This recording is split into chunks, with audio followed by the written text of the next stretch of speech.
40 లక్షల ప్రాపర్టీ మా ఫ్రెండు 4 లక్షలు ఇన్వెస్ట్మెంట్ చేసి తీసుకున్నాడు. I give an example. 2021లో వాడు 14 లక్షల ప్రాపర్టీని 10 లక్షలు పర్సనల్ లోన్ తీసుకొని 4 లక్షలు చేతులు చేసి రిజిస్ట్రేషన్ చేసుకున్నాడు. ఆ 10 లక్షలు పర్సనల్ లోను నెలకి 22,500 ఈఎంఐ 4 ఇయర్స్ కట్టి క్లోజ్ చేశాడు. ఆ ప్రాపర్టీ 5 ఇయర్స్లో 40 లక్షలు అయింది. మీరు ఇమాజిన్ చేయండి. ఇలాంటి రిస్క్ తీసుకోగలిగితే మీరు లైఫ్లో ఏదైనా చేయగలరు. మంచి శాలరీ వస్తుంది, వెయిట్ చేస్తామంటే there is no use. Okay, వాడు ఇంట్రెస్ట్ కట్టిండేది హార్డ్లీ ఒక 3 lakhs ఇంట్రెస్ట్ కట్టింటాడు 10 lakhsకి.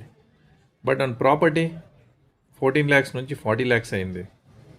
ఇలాంటిగా మీరు బ్రెయిన్ యూస్ చేయాలా.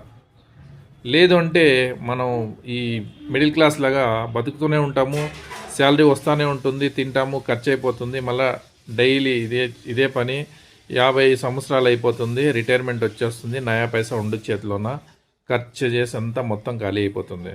ఏమంటారు? Thank you.